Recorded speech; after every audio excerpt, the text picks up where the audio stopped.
শুভ সকাল। কালিকা সময় ব্লগে আপনাদেরকে জানাই স্বাগত। এই যে আমি একটু ব্যায়াম করে নিলাম, আর আজকের আমি সারাদিন ডায়েটে কি খাবো আর কখন খাবো একটু দেখাবো। এগুলি করে তো আগের বারে ওয়েটটা কমিয়েছিলাম, এবারে ওয়েটটা কমানো যায় কি সেটাই হচ্ছে ভাবার বিষয়। তাই যখন ভিডিও করি তাই ভিডিওর মাধ্যমে এইগুলো থেকে যাবে। আগে তো কোনো প্রমাণ ছিল না, শুধু কতগুলি ফটো ছিল, তাই একটু ভিডিওর মাধ্যমে রাখার চেষ্টা করলাম। জোয়ানের জলটা আমি 7টা নাগাদ খেয়ে নিয়েছিলাম, 7টা। তারপরেই আমি এই বিছানাটিকে ঝেড়ে নেব। ডায়েটের পাশে আর কি কাজগুলো করলাম সারাদিন সেগুলিও এই ভিডিওতে থাকবে। যেমন বিছানাটি ঝাড়া হয়ে গেছে, আর এই যে আগের দিনে জামা কাপড় কাচা ছিল সেগুলিকে আজ আমি এখনই গুছিয়ে নেব, মানে ভাঁজ করে যে যার জায়গা মতো আমি রেখে দেব।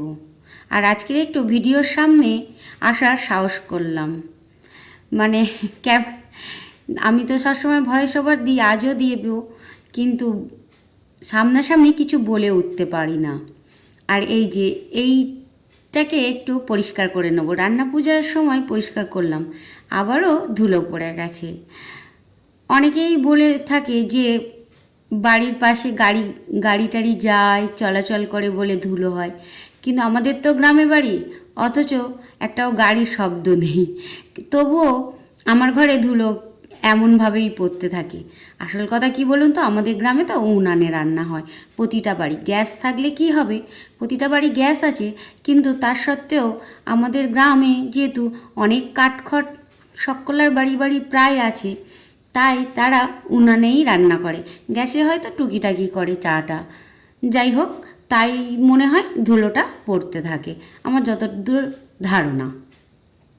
এটা তো পরিষ্কার করেই নিলাম, তারপরে আরেকটিও জিনিস পরিষ্কার করে নিতে হবে।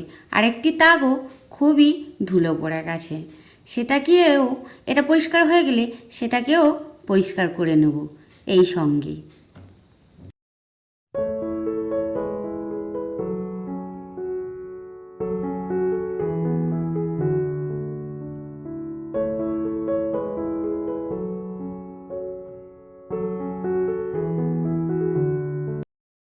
আমার কাজের কাণ্ড দেখেছেন, চশমা এক জায়গায় আর চশমার বাক্সটি আর এক জায়গায় থাকে।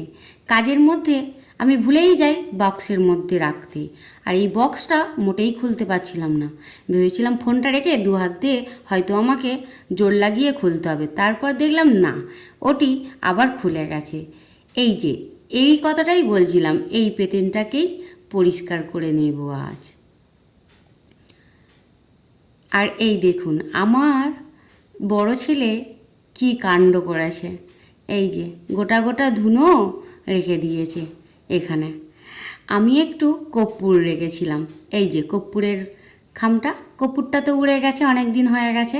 আর ও কি করেছে, এই ধুনোগুলো নিয়ে, আমি রেখেছি বলে কর্পূর, ও ধুনোগুলো নিয়ে এসে ঠাকুরঘর থেকে রেখে দিয়েছে।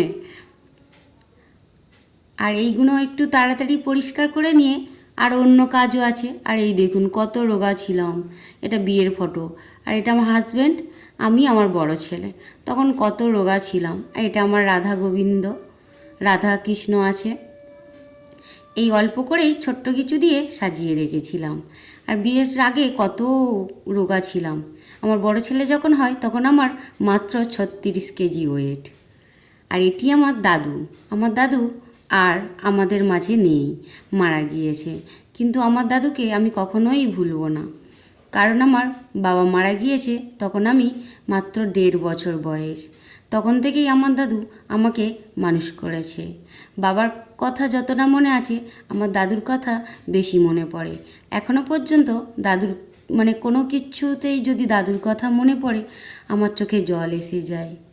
যাই হোক, তার সাথে আমি এই বক্সটিকেও পরিষ্কার করে নিলাম, এটিও ময়লা পড়েছিল বেশ, তারই সাথে এটিকেও পরিষ্কার করে নিলাম।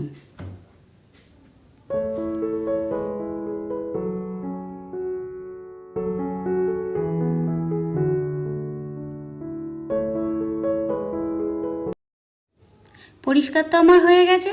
আর এই দেখুন, এই যে 2 লিটার করে 4 লিটার জল আমি রেখে দিয়েছি।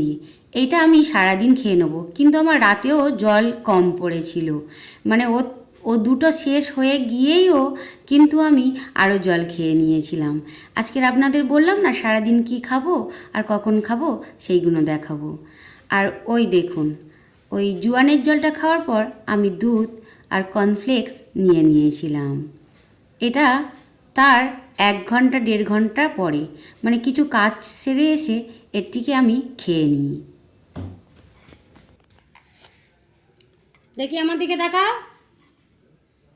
একজনের জন্য দুধ সুজি করেছি আর আমার খাবারটা সে খেয়ে নিচ্ছে। আমি যেটাই খাচ্ছিলাম লাস্টে এসে সেটাই খাচ্ছে। দুধ সুজি খাবে না? হ্যাঁ, কি বলছো? এদিকে তাকাও দেখি। দুধ সুজি খাবে না? খাবে খাবে, এটা তো অল্প হয়ে গেল বাবা।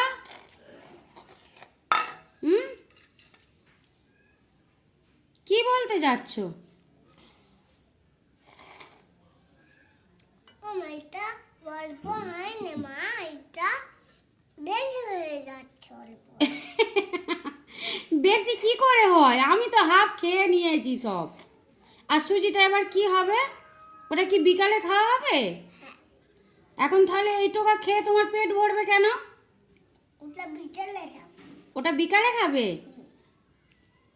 আচ্ছা, তাই নাই হলো। যখন আমি বেশি নিই তখন কেউ খায় না, আর যখন আমি কম নেব তখন সবাই খাবে, এনাদের আবির্ভাব হবে তখন। আবারও দুপুরে চলে এসেছি। এটা 12টা 12:30 নাগাদ। আমি এই সিদ্ধ আলু সিদ্ধ আর ডিম সিদ্ধ আর একটি কাঁচা লঙ্কা নিয়ে খেতে বসে গেলাম। এটা দুপুরের খাওয়া। আর ভাত খাওয়ার আগে 1 গ্লাস পেট ভরে জল খেয়ে নেব, যাতে আমার ভাতের পরিমাণটা একটু কম লাগে, মানে অল্প ভাতে হয়ে যায়। এই হচ্ছে ব্যাপার। আর সবাই তো ডিমের ঝোল খেয়েছে, কিন্তু আমি আলু সিদ্ধ নিয়ে নিলাম, যেহেতু ভাত খাচ্ছি দুপুরে। আর পরে পরে কিন্তু ডায়েটগুলি আমি আবার চেঞ্জ করতে থাকি। তারপরে এটি ওই 4টে 4:30 নাগাদ এই ছোলা ভিজানোটা আমি খেয়ে নেব, কারণ অল্প ভাত খাওয়া যেহেতু একটু তো খিদে পেয়েই যায়। তার জন্য কিন্তু আমি এই 4:30 নাগাদ এই টিফিনটা করে থাকি।